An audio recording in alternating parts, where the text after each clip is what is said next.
Should you watch or skip The Long Walk? Here's my initial verdict. This is a must-watch for anyone who loves dystopian thrillers, or Stephen King fans in general should check this out as soon as you can. The cast performances pull you in so deeply, you'll care about every friendship, every loss, and every heartbreaking step of this march that they take. So here's the plot and setup. This is based on one of Stephen King's earliest novels, written under his pen name Richard Bachman. The Long Walk forces 50 boys to walk until only one of them survives in this harsh dystopian world. Director Francis Lawrence of the Hunger Games series, such as Catching Fire in the last two movies, and I Am Legend with Will Smith, which are two movies which I really enjoy, he masterfully directs this with a steady, unflinching eye, blending raw emotion with brutal spectacle and into a survival tale that feels like Stand By Me collides with the Hunger Games. So here are the positives. The cast is really phenomenal. They're solid with standout performances.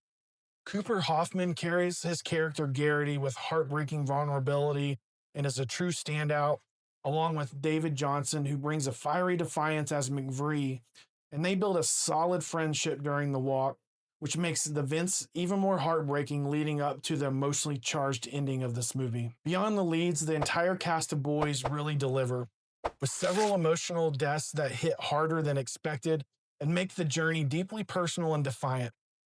There's brutal violence, a haunting score, and a relentless atmosphere that make you feel exhaustion right alongside with each of them. Here's my negatives. The main issue I have is the primary antagonist, the Major, who's played by Mark Hamill, is the overseer who comes across just as cartoonish against the grounded performances of the other protagonists. And this really kind of lessens or softens the emotional punch in some of the scenes that he's in. And it didn't ruin the ending, but it definitely reduced the impact, in my opinion. I'm a huge fan of horror and gore, but I will mention that there is brutality and violence, and it may not be for everyone. And for me, I prefer practical gore. There was more CGI and effects that lessened the impact for me, but may not bother as many people. Here's my final verdict. I'm giving The Long Walk 4 out of 5 stars. The movie is bleak, brutal, and deeply emotional, and this is one of the strongest Stephen King adaptations to a movie in years. So follow Rusty Reels for more reviews. I'm watching the good, the bad, and the so bad it's painful, so you don't have to.